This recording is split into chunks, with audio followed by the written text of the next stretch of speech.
left, right. Welcome to the latest episode of SipTalk. Today we are talking about fuel prices and people hoarding gas and people hoarding other items like toilet paper. If you're one of those people, you might be a terrible person. Listen to this podcast and find out.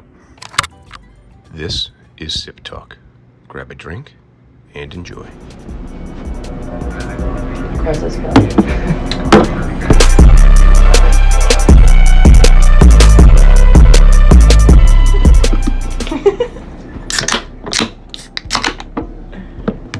Cheers. Cheers. Cheers.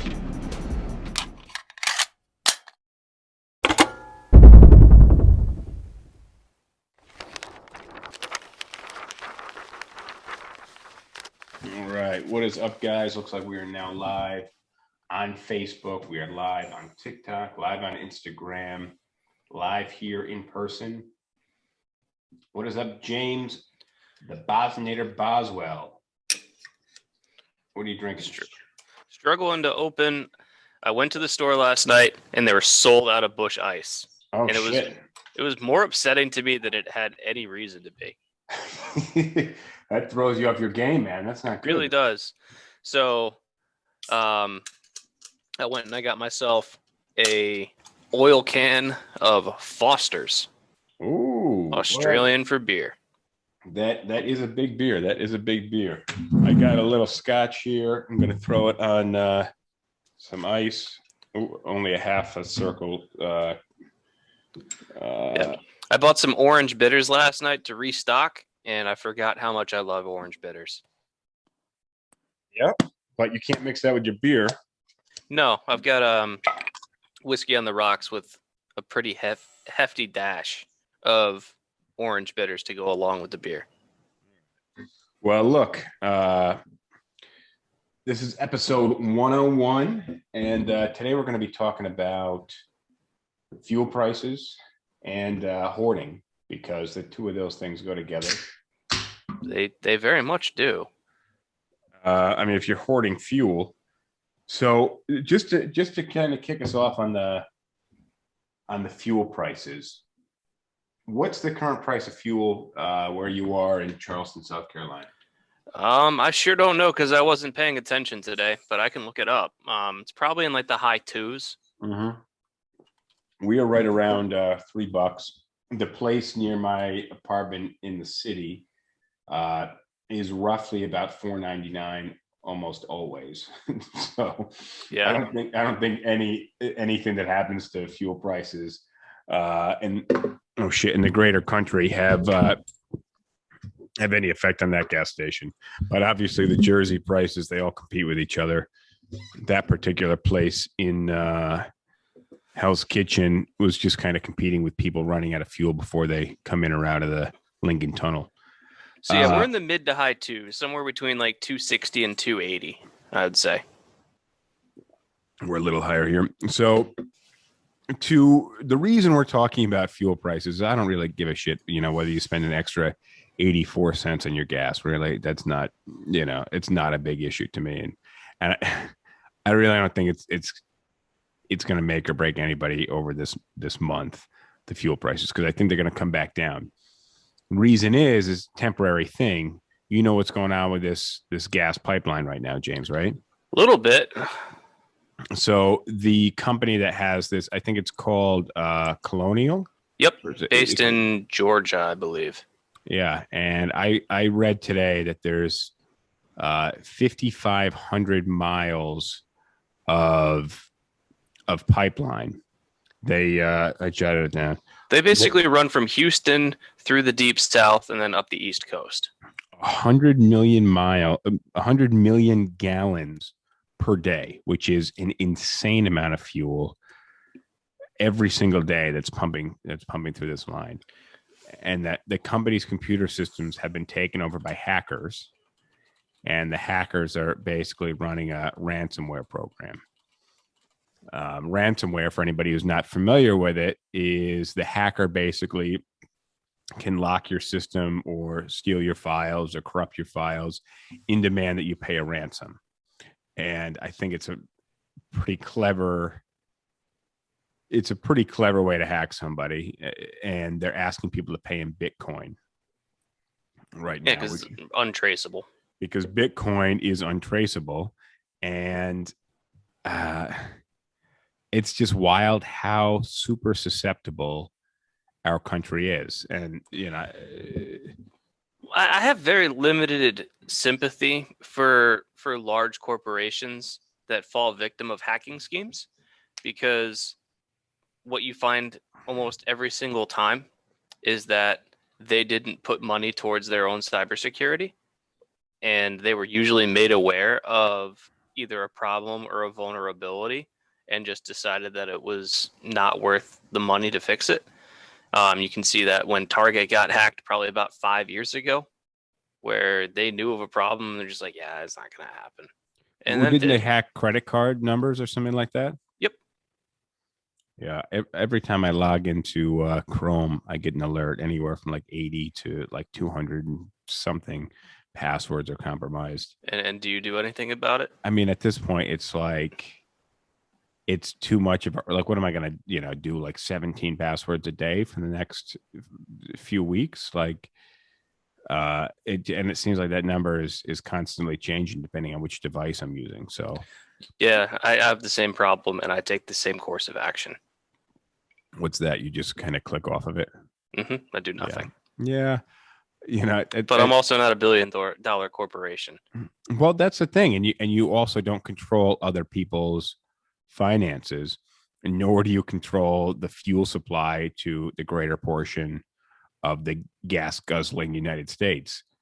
But this is a big issue. I did some reading on it, and they're predicted to be basically restored by the end of this week, which to me, if I was to give that answer to somebody, like if I had an issue in my office and I told somebody I was planning to have it resolved by Friday, that would mean like I haven't exactly figured out what course of action I'm going to take.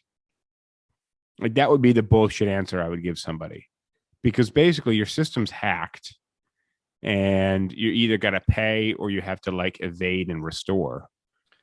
Right. So they probably are seeing, like, they're probably hiring outside cybersecurity firms to say, hey, is there any way that you guys can fix this instead of us having to pay this ransom?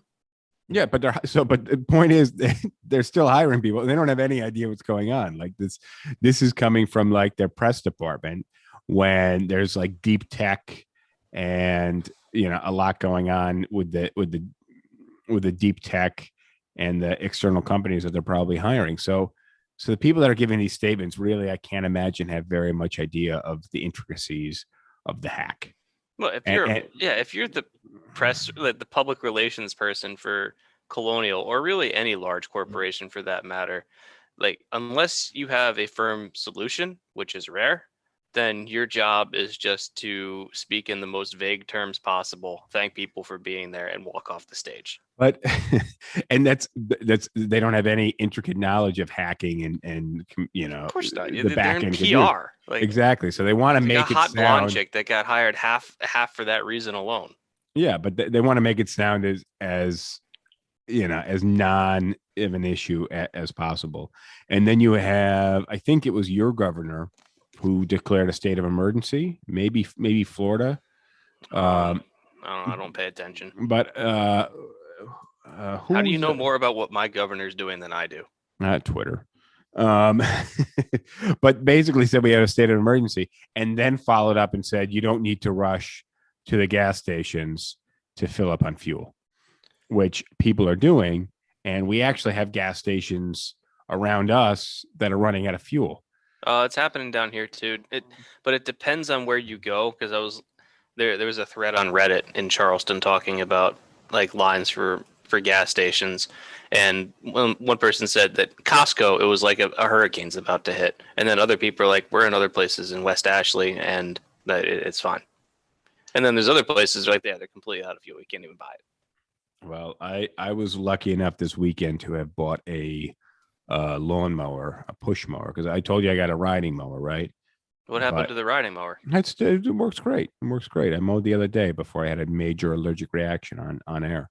But you can't get kind of all the steep valleys and all the shit that's going on in the yard, and you can't get close to certain things. So I had to get a push mower. Basically, I got a nice push mower on Facebook Marketplace, and on the way back, I figured I brought a couple 5-gallon tanks with me. I figured I'd top those off, and I just stuck the gas nozzle in the back of the pickup truck into the lawnmower, filled up the lawnmower, and topped off the car. And because I was pumping gas myself, I forgot that New Jersey, you don't pump your own gas. So what happened was the guy filled up the truck, and then I said, all right, I'm going to take it out of the truck. Once the truck's full, fill up the 5 gallons, and then fill up the lawnmower. But I never got my card back, which not particularly happy about. But yeah, I left a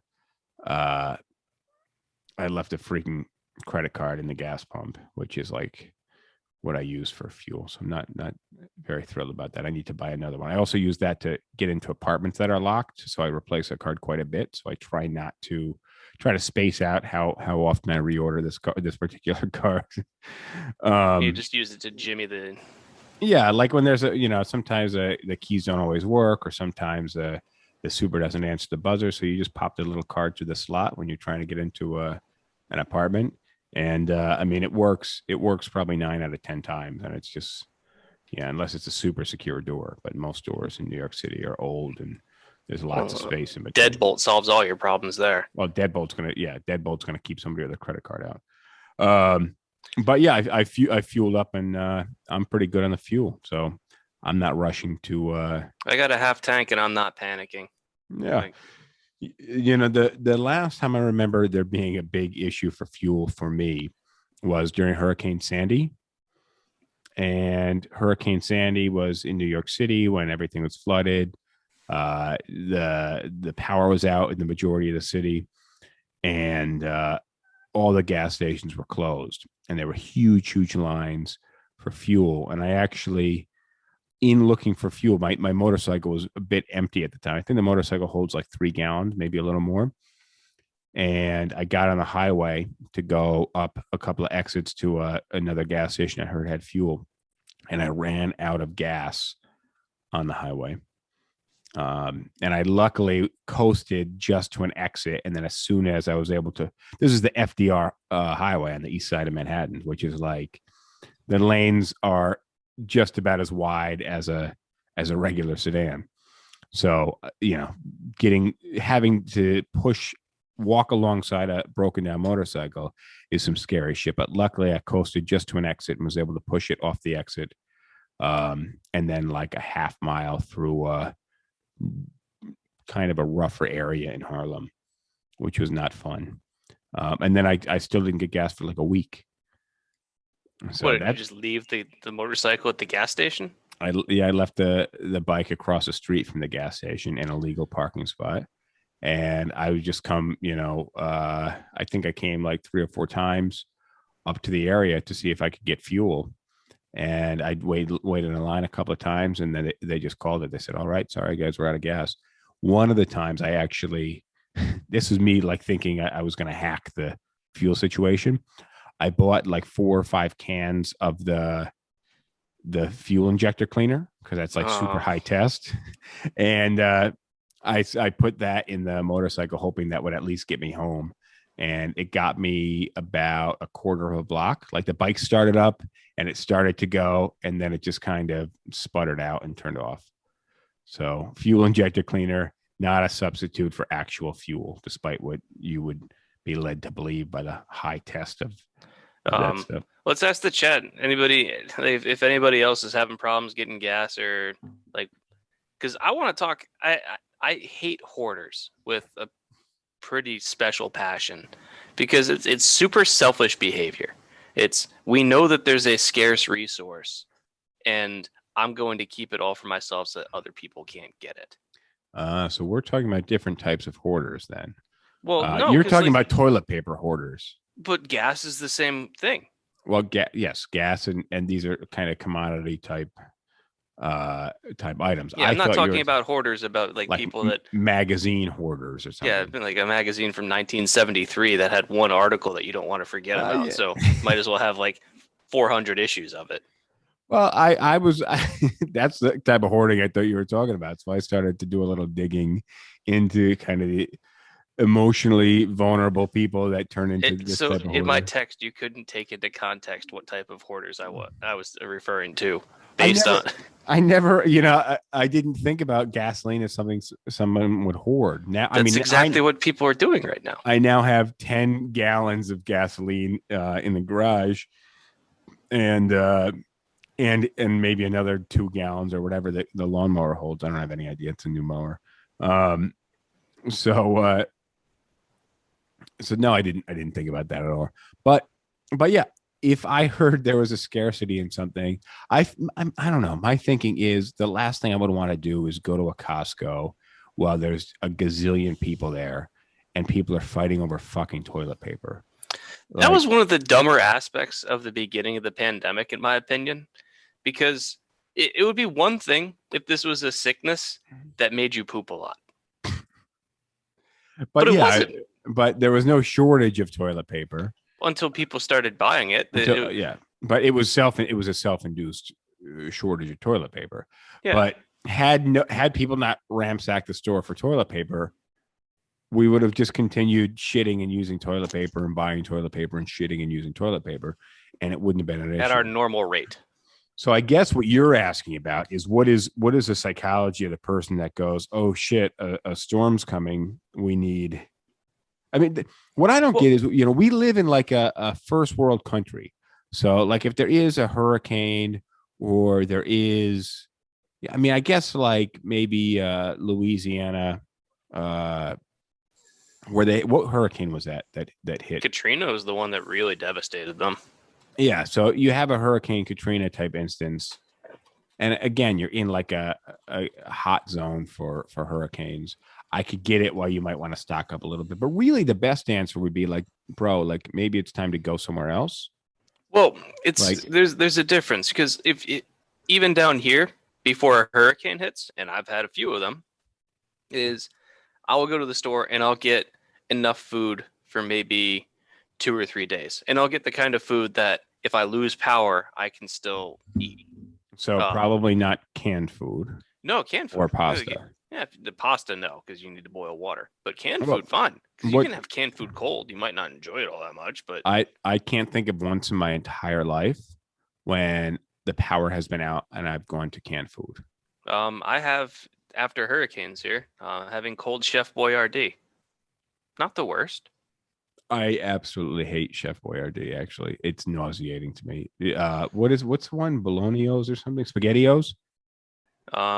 Yeah, but whatever the case is, yeah, like Chef Boyardee, like a whole bunch of bread and other stuff. But we would buy enough food to estimate about 2 or 3 days, with the logic being that after 2 or 3 days, things are either going to start getting better and we'll get power back on and we'll be fine, or after 2 or 3 days, if it's really that bad, it's time to go somewhere else and come back once things are fixed. That's.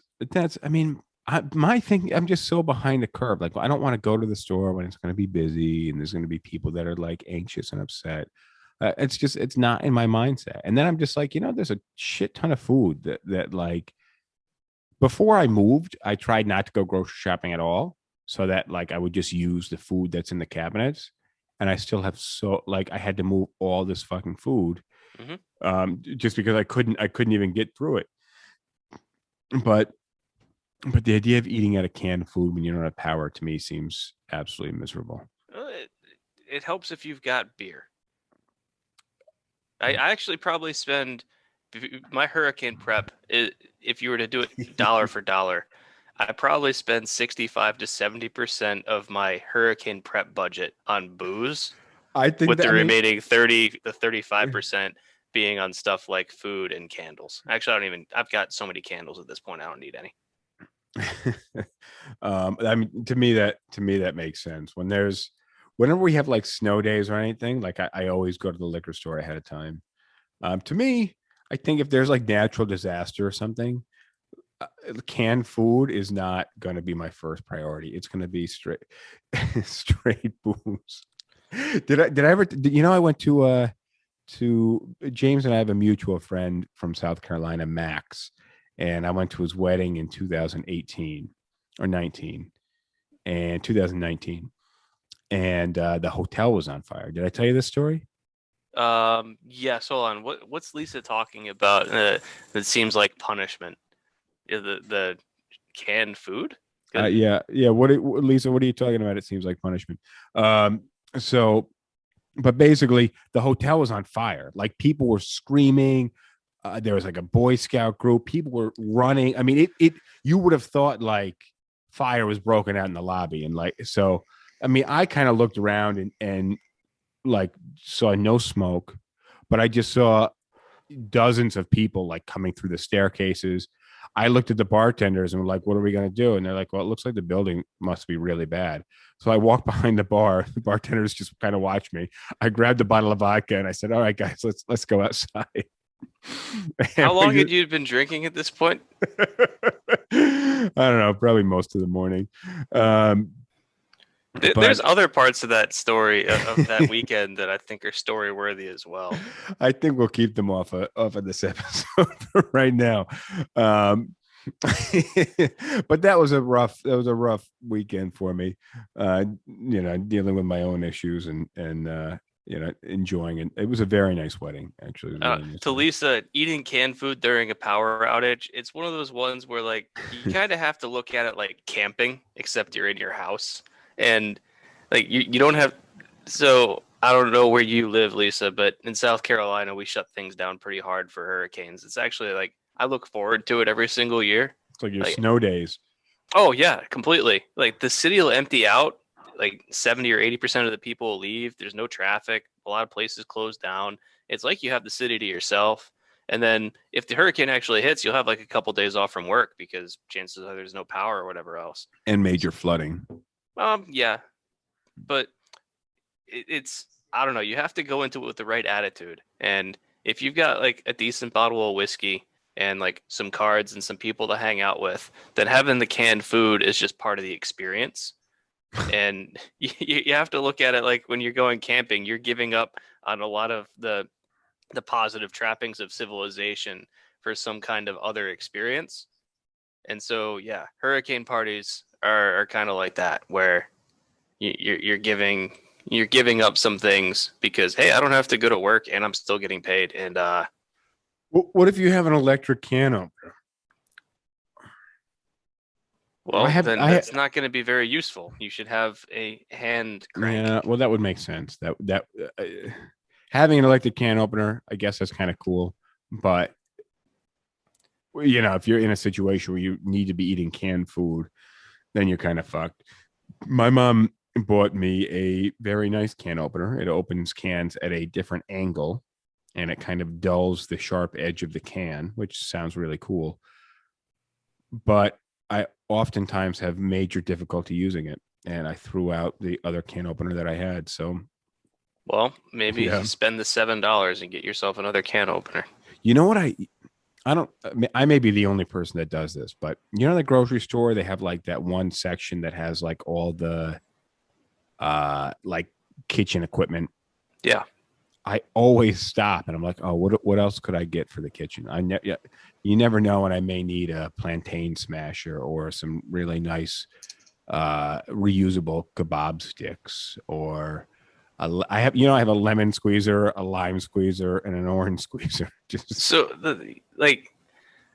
I always stop at this aisle. I'm like, well, that's stupid because there are all these stupid contraptions that you can buy for the kitchen, that most of which, if you buy just one thing, will do it all. And like, I've got a juice press, so I don't need to have a hand press or anything else like that. It fits all sizes of fruits, and I can just juice them. I don't need to have like a lemon-sized one, a grapefruit-sized one, a lime-sized one. And you have a press? Yeah, you got to take a picture of it and send it to me. I'm just curious. It's just one of those ones that like the countertop stand one, where like you've got the cup and it's attached, and then you've got the handle that you pull down. I don't have one of those. It cost me like $80 on Amazon. Stars and Stripes is why I don't go camping unless I'm roasting marshmallows and hot dogs. Hey, during a hurricane party in Charleston, there's a lot of brush that falls down. You can gather it all up, have a little bonfire at night, and if you were And you can cook your beans, you and you can cook your beans over the fire along with your marshmallows and hot dogs. I think there's some people in my office that said they're going camping this weekend, which seems a little premature for me because it's still very cold outside. Not down here. Well, I'm sure it's fucking miserable cold up here still, like not motorcycle weather, in my opinion. I don't know about you, but I've never been like camping. I've never been like you go to the woods, you bring a tent. I stayed in a tent like in the backyard. When we were kids, we used to do that. Yeah, we slept out on the trampoline all the time. Yeah, but I've never gone like camping. And that even in adult life, it doesn't have any allure to me. Same here. Yeah, it just doesn't, like, there's no showers. You gotta stay in a tent. The last time I was in California, the Derv's friend Ben was talking about he had just gotten back from like a weekend trip doing camping out on like the West Coast, like on the coast. And I was asking him how it was, and he was talking about it. He's like, yeah, you should totally try it. And my brother says, you can stop right there. He's like, as soon as something involves pooping outdoors, James is out. Well, I never even thought about that. I just thought I didn't want to be kind of stuck outside, no electricity. And I mean, not that like I need like a super posh setup, to like sleep in. I go to my friend's house, and when he has company over, I throw a tent in the backyard because to me it just seems easier. But having a tent in your backyard, that's just kind of like, oh, we're doing something fun this weekend. Well, here's what happens. Our semi co-host, he's co-hosted a few episodes, Adam, is a terrible host for when you go to his home. So why am I not surprised? He basically, it's fend for yourself. So there's like a couple of air mattresses and some big sofas, but he is not, there's zero interest in like getting people set up with this stuff beforehand. It's just like, all right, it's 1 o'clock in the morning. We've been drinking all day. I'm going to sleep. See you guys tomorrow. And then everybody just is kind of like, all right, I got dibs on the sofa. And they're like, no, I already got dibs on that. Yeah, there's an air mattress across the street. Yeah. The bedding's on the roof. So people will like sleep in their car. So I just, Lisa says, I've never been camping. The idea of vacationing to pretend like I'm poor makes no sense. So yeah, I see the same logic. In the past, people were very nice to me, like, oh, Justin's the boss. Make sure he gets like the premium spot on the sofa, or the air mattress or something like that. But oftentimes, what's happened is people have gone to sleep there before. Like, we don't all go to sleep at the same time, and I'll be up until 2 o'clock in the morning. So someone just passes out on the couch. And then I'm not going to be like, I'm not going to move somebody. I'm not going to be like, no, look, you can sleep face down over there where the dog sleeps on the carpet. All right, there's some extra fur for cushioning. I'm taking the spot. Like, so there, and I mean, we spent a lot of time in the summertime out in the house in Long Island. So at a certain point, I just got these blow up mattresses and tent, and the tent is super easy. You just kind of plop it down and pull on it, and it springs into place. And then the little air mattresses blow up nice and easy, and a couple of blankets, and just throw it in the backyard. So that's the biggest extent of camping that I have done ever, probably. Yeah, I just don't understand the appeal. There's lots of vacations that I get that I personally wouldn't do, but camping doesn't tick any of the boxes for me. I just don't understand why. Like, I'm going to give up all the conveniences that I have to be out in the woods with very little to do. Yeah. Like, I like hiking. I think that's cool. I like having a bonfire. I also think that is cool. But the trapping myself in the woods, like, I'm not like a G.I. Joe, man. Like, I don't have that. When I was a kid, I used to really dig that stuff. Yet, even as a kid, I never went truly camping. But I used to have like a backpack full. We used to cook outside on this outdoor fireplace. Mm-hmm. Right? Yeah. But I don't have that stuff as an adult. Yeah, like, if but you told the me kitchen was 100 feet away. Yeah, exactly. If you told me I had to make a fire outside, I mean, I guess I could probably, I'm sure I could make that, but You got 10 gallons of gasoline. I got to go but in a true shortage, I'd have to rub my cans of spinach together.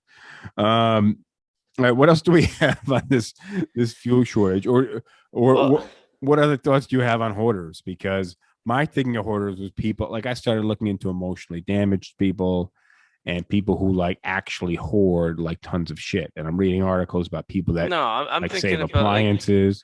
basically people that are hoarding goods that are in short supply on a temporary basis just because, and I just don't get it because it's not, for example, like the toilet paper or whatever, or the fuel right now, which is, so I've got a half-gallon tank in my car, uh, and that'll last me at least the next 4 or 5 days. You got a half tank, That's a what tank. yeah, I'm sorry. Yeah, I've got my tank is half full, which that'll get me to and from work for the rest of the week.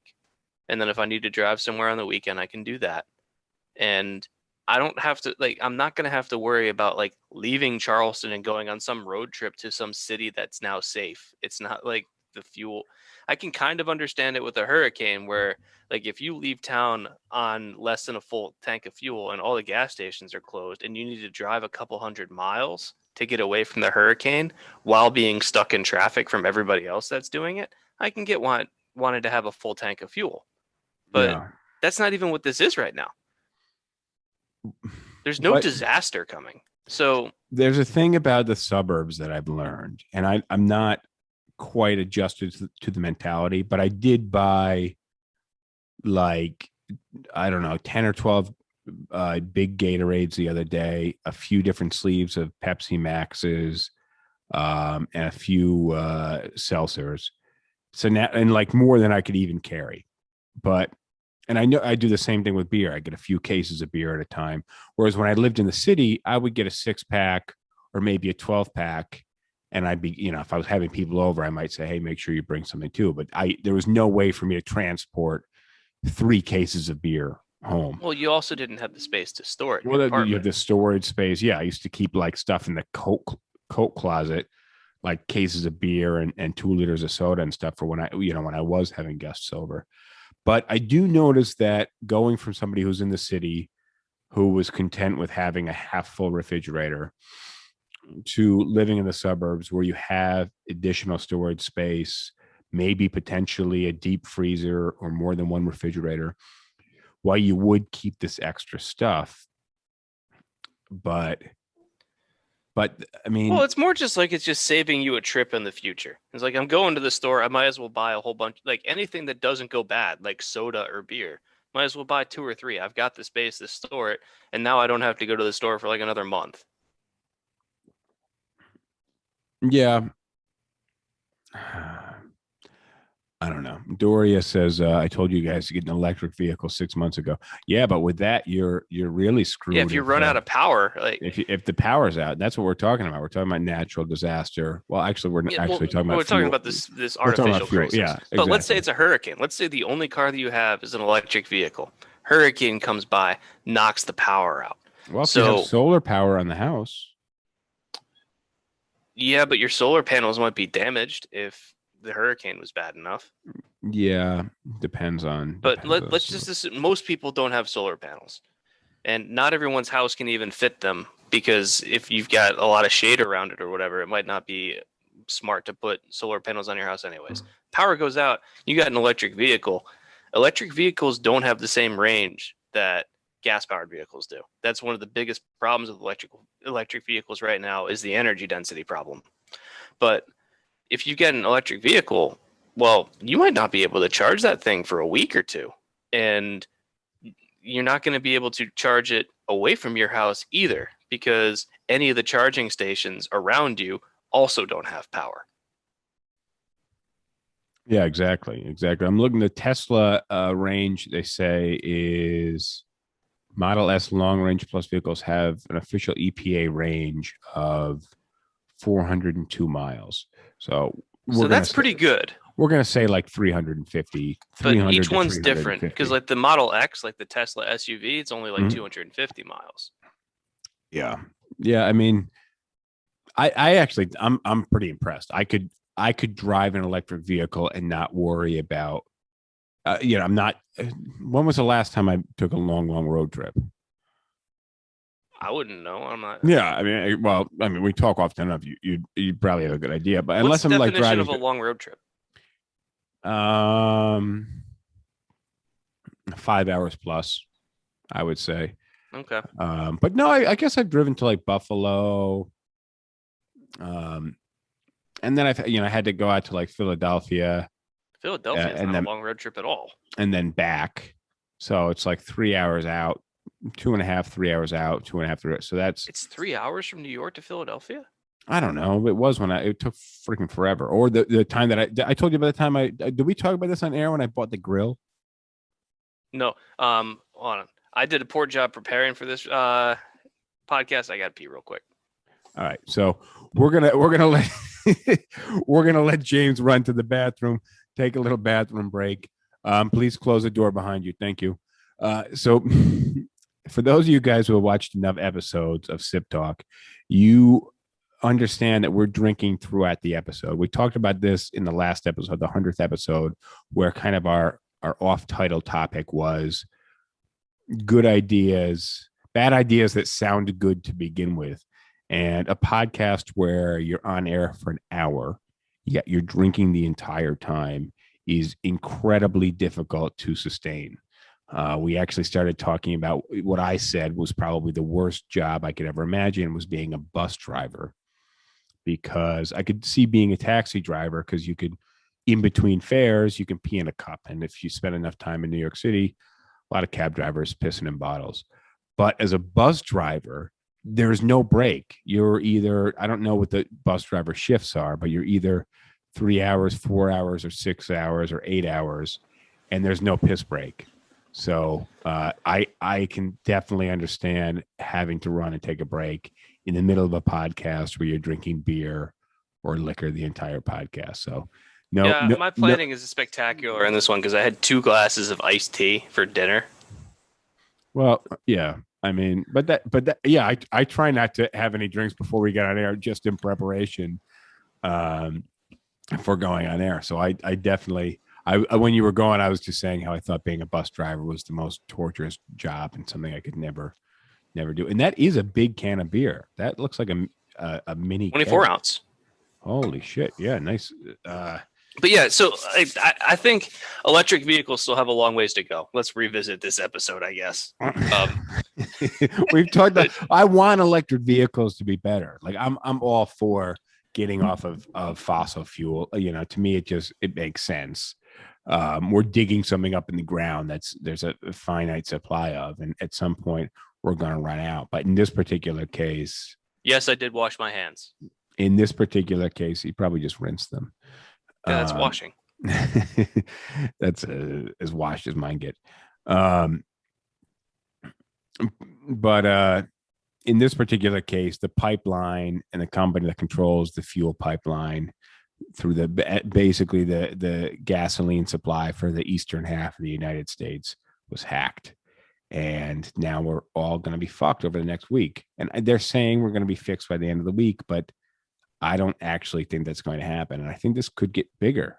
In the articles I was reading today, James, I was reading about Russia hacking some systems in the U.S. and us hacking them and us hacking the Iran nuclear program, things like that. No, well, that was something that Israel did, and it was pretty genius.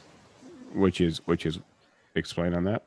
So the way that you turn regular uranium into weapons grade uranium is you need to use a centrifuge. Yeah, I know what you're talking about. Go ahead.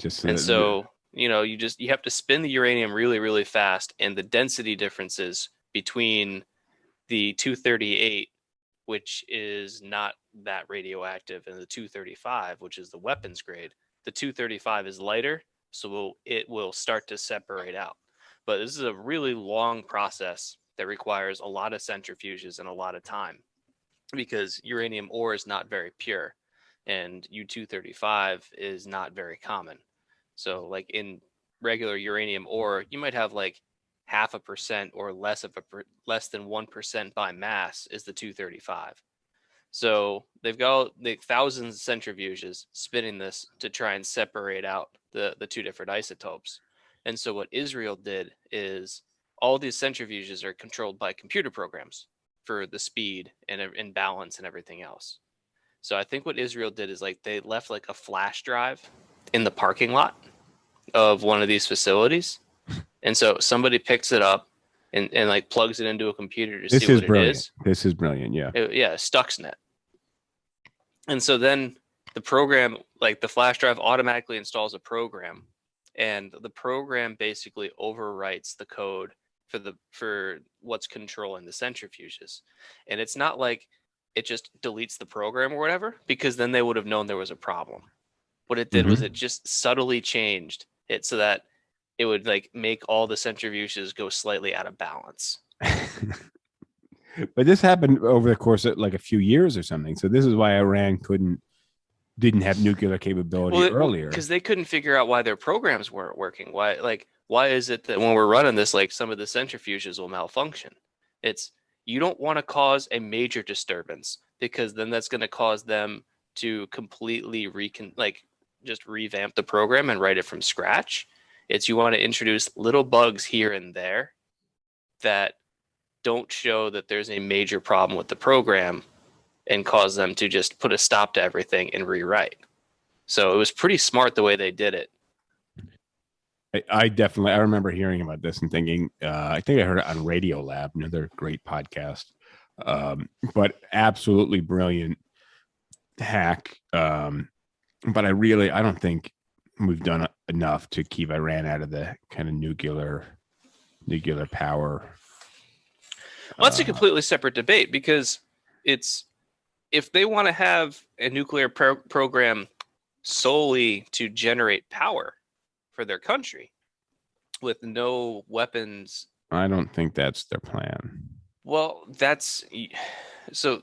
And isn't that two different types of I don't know what you would call it. Basically, it's two different types of technology that they would be developing through their nuclear program. Well, so the problem is that if you've got a peaceful nuclear program where all you're doing is running nuclear reactors to generate power, well, one of the byproducts of that is going to be plutonium, which then you can use. So you got U-235 and plutonium. Plutonium's better, but it's also harder to get.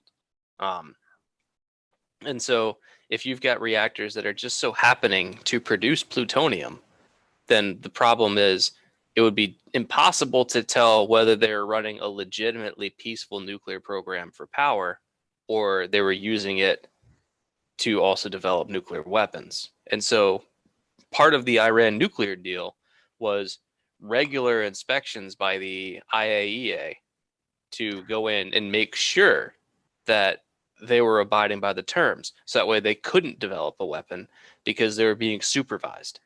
Now, Iran didn't want to be supervised for obvious reasons. So we had to incentivize them to get along on this deal.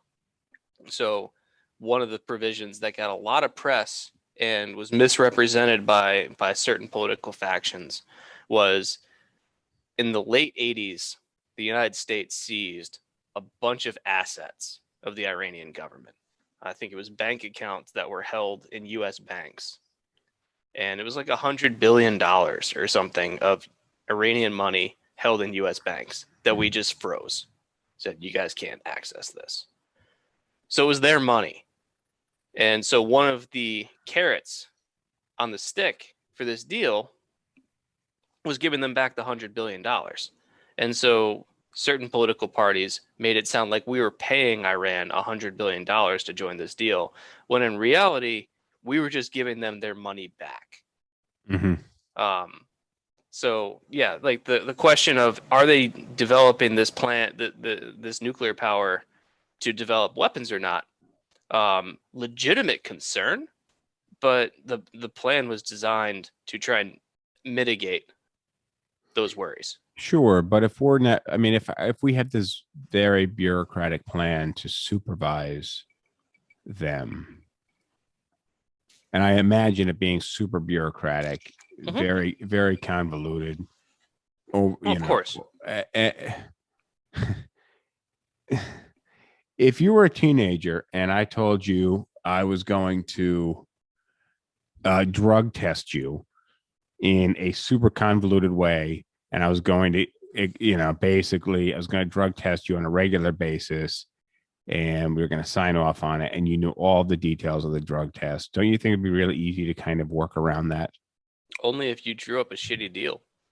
Well, I imagine if it was somebody that a teenager was willing to sign off on, it would kind of be a good deal for that teenager. So I don't know. I just imagine that if they know every detail of our supervision, they'd be able to work around that pretty easily. Well, one of the provisions in the deal was that like we could basically, and not by we, our government, but the group of signing countries of which we were a part of initially, would be able to basically randomly test without notice. So just be like, hey, in a week we're going to be landing our plane, and we expect to be able to walk through your facility. So In a week we're gonna come is part of my point, though. But the thing is, not, hey, we're here. Like, yeah, imagine you're a teenager and you bring a girl up to your bedroom in your parents' house, and your parents are like, we're gonna come up at 7:00 exactly and check in on you guys and make sure you're not naked. Versus false them analogy. Well, I don't think so. If you're announcing, it's a false analogy, because the way that these kinds of things work is you can't just hide stuff in a week. You're like the materials and the processes that are involved. You can't just like bury something in the backyard and be like, yeah, we'll dig that up when they leave. We just walk around with the big Geiger counter. Is your nuclear supply in this closet or in this beep beep beep beep beep? Oh, right, yeah. And the thing is, the radioactivity of the different isotopes is markedly different, so you'd be able to detect traces of something if they were trying to pull something off. These and the people that wrote this deal are far smarter and more knowledgeable about nuclear technology than I'll ever be. So, but the point is, if you're looking to get away with something, then signing onto a deal allowing people to monitor you doing that makes it a lot harder. That would be the solution to the fuel crisis, though, if everybody had nuclear powered cars. I don't think that is very likely. I think we're going to get to your regular electric vehicles. I mean, just think about the traffic accidents. Yeah, I don't think that would be a very plausible solution. But I definitely, I think the electrical solutions are going to, I think electrical and solar power is going to be a much bigger solution to our fossil fuel. If you have an electric vehicle and you have a charging station in your garage and you have solar power on the house and you have a battery pack as a backup generator for the house, I think you're going to be in good shape. Hydrogen power. But are they using hydrogen power to power neighborhoods and to power homes? Problem is that the infrastructure isn't there yet and the technology isn't there yet. But hydrogen is the most abundant element on this planet. Okay. And it's very easy to get. And the other thing that you need to burn hydrogen is oxygen. You know where we have tons of that? Yeah. Water. And the process to split hydrogen and oxygen is also pretty well known. The problem is that we haven't figured out a way of being able to do it at like a mass scale that's energy efficient enough.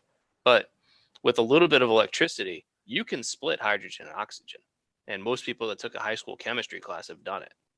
And then hydrogen burns as clean as anything you'll get because the byproduct of burning hydrogen is water, which means that you're going to burn something and then the byproduct of its burning is the ingredient you need to create more fuel. Yeah. So, but we don't have any effective technology right now. Well, I don't even think we're close on the hydrogen sphere of. Well, we're not close when it comes to nuclear fusion, which would be like producing power at mass scale. but for more efficient, like mid to low power things, hydrogen's really good. It's just we haven't figured out an effective way to create a supply of hydrogen and oxygen, and then also the delivery systems of being able to transport hydrogen and oxygen in large quantities around the country to where it's needed. Well, I figure that would be safer than transporting fossil fuel by cargo ships and by pipelines. The problem with shipping hydrogen and oxygen is that you need to have them in a liquid state, which means that they're going to be super cold. So, like, if you have a tanker truck full of gas and it crashes, it's a problem, sure. But if you have a tanker truck full of liquid hydrogen, which is basically just as flammable or combustible as way more. Watch the video of the Hindenburg. that's where I was going with that. But it's also super, super cold. Yeah, like negative 440 degrees or something. But how do you keep things? You have to be using a lot of energy to keep it that cold. Well, that's another problem with it. Yeah, we should figure out a way to solve this on air. Yeah, I really think that we've just misnamed the podcast. It shouldn't be SipTalk. It should be two white dudes talking about things they have no business opining on. The band The Strokes, I actually think they have a podcast along somewhere along the lines of very similar name to that, like four dudes talking about shit they don't know shit about, something along those lines. I'll have to look it up. But are you gonna be going to any gas stations in the next week? Are you gonna be hoarding this crap? At this point I don't need to, and I've been taking the train to and from, so I got a bunch of full gas tanks, on in my garage. But yeah, I also like the risk of just running out and like having to deal with that and just throw my hands up and say, well, and I got a couple of bicycles. Like I'll be, be a pretty long ride into the city by bike. Well, yeah. So the Strokes podcast is called Five Guys Talking About Things They Know Nothing About. All right. So we're three less, sometimes only two less, and probably more clueless than they are. But also, I think the Strokes went sober, which I realize a lot of great music is written by people with addiction problems or people going through major issues like heartbreak and things like that. So a lot of great art and great comedy, actually, too. Yeah, but which is a shame that this stuff is fueled by addiction and depression and things like that. But I think sometimes people need to be in an extreme space to produce really good content that people connect with. Because if I'm having like a decent day and like I had an okay lunch and I had some breakfast and I'm gonna have a snack later and I'm gonna go home and go to sleep, like there's no severe motivation in my life to do really anything extraordinary. But if I'm in a really bad place and like I need to get something off my chest or share my perspective or point of view or write a song or something like that, that's where I think that stuff comes from. Well, also you and I wouldn't say that either of us are the creative type. I really want to hone my creativity. I think how in what regard? I don't know. I think I'm going to start a podcast or something and just talk about shit that I know nothing about and see where it takes me. What do you think about that? And if that's qualifying as creative for you, maybe enjoy a couple of glasses of. Yeah, what you should do is you should buy a whole bunch of canvases and some oil paints. That aspect of art. Well, you know what I think you need to do is I think you need to get into slam poetry. What is slam poetry? It's like poetry, but you yell a lot. I couldn't keep that up. I'd have to be in the right headspace for it. Or maybe sonnets. You should write sonnets. What designates a sonnet exactly? I have no idea. I just think of sonnets as like the super romantic poetry. Or like dearest Gwendolyn.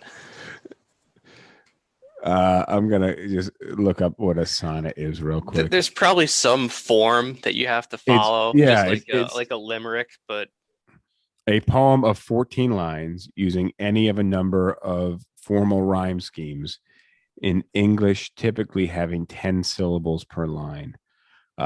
Being confined to 14 lines, 10 syllable per line, I would, if I had anything I wanted to say, I could not keep that train of thought through designating what syllables go into what lines and build my start language. with a haiku. Isn't a haiku not? Wouldn't that be contradictory to what a sonnet is? Well, haiku's 575, 3 lines. Oh, you're just saying don't start building my sonnet with a haiku. Start writing haikus to get into the rhythm of writing something that is. Yeah, start small. Yeah, not. I write enough. Maybe I should start writing my emails in a haiku form. You could do that on April Fools. Every single email you write is just 575. Do I write so many emails? If I started writing in haiku, I don't think I would be productive at all. But I would spend too much time thinking about how to get it to the format.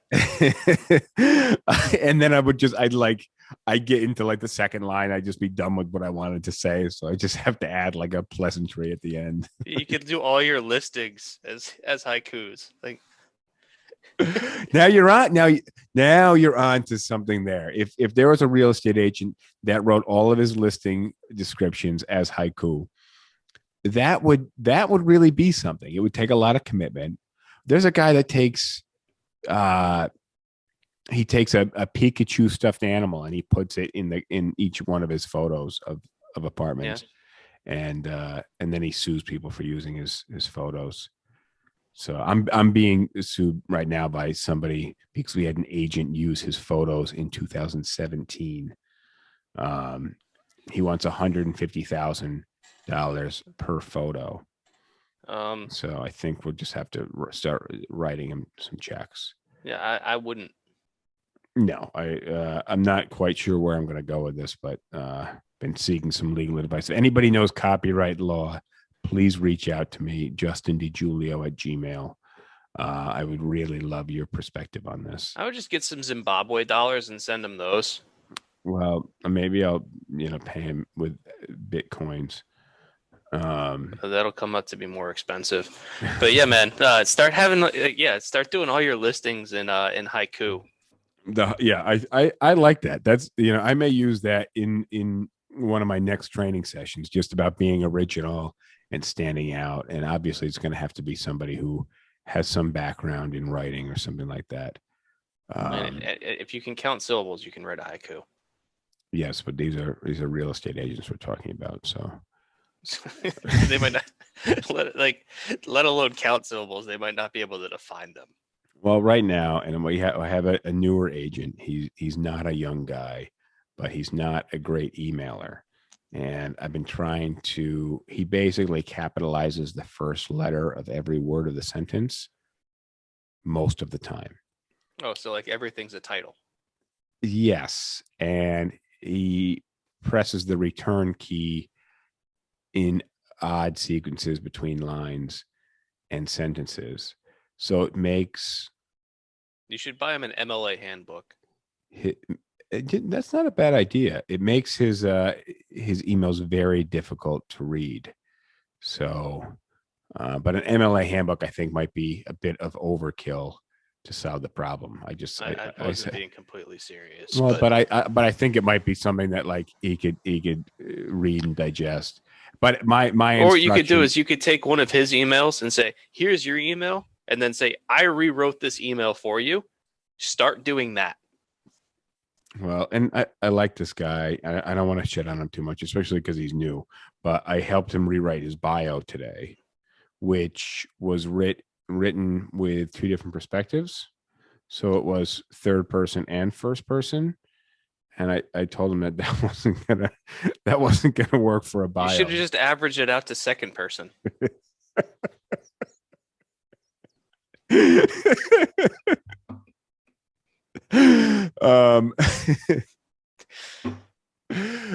I'm sorry. That I really would have enjoyed doing. But I don't want to trash talk too much because this guy's so new. Usually the guys that I know pretty good, like Adam, when I trash talk, staying in his house where I got to bring a tent to stay in his house. Yeah. But when this guy sent me his bio today, the first letter of almost every word was capitalized and punctuation was used infrequently, and the return key had been pressed in awkward places throughout the bio, not at the end of sentences or paragraphs, just randomly in the middle of sentences. Well, I wouldn't worry about him hearing this podcast. Nobody else is. That is true sometimes. Diego, what are you saying is mean?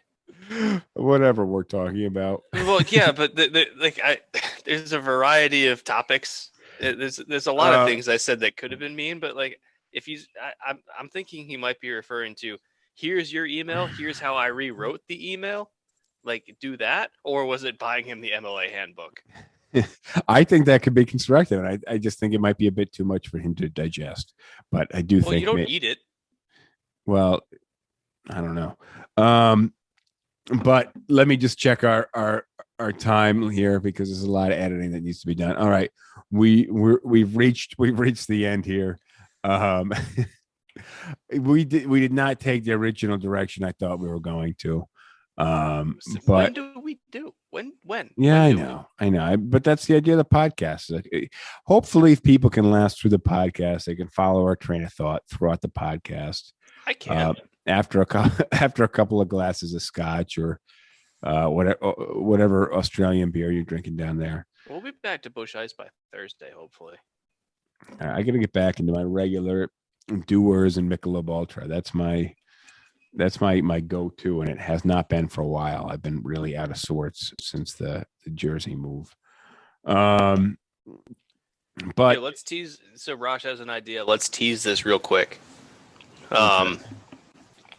If you were offered the opportunity to go on a spaceship to Mars as one of the first human colonizers of Mars, would you take it? All right. So question for you guys that are watching live, and we're going to wrap up. If you were offered a position, if you were offered a seat on a ship to Mars, would you take it? I would not. I wouldn't either. And here's the other one that I want. And this is something, the reason why I'm saying it now is to give people 2 days to think about this one. For one of our next episodes, I want to do a Dear SipTalk episode where people ask us for advice. I like that idea. I think we can build that up for Thursday. So I will work on that in the meantime. If you guys are watching live, before we wrap, send your advice questions to us. DM me, shoot me a text, shoot me an email. You can reach me by email at justindigiulio@gmail, or by text at 212-239-1839. Again, that's 212-239-1839. Shoot me a text. Let me know what you need advice on, and I'll start throwing some feelers out there on social media. Living the good life. Hey, Jackie, Lisa, Doria. Thank you, Raj, for manning the back end here. And I will see you guys. I'm just looking at the last couple of guys that joined. I'll see you guys next time. She's out of. She doesn't want to be on the first ship to Mars either. That does not sound safe. On that note, it's a suicide mission.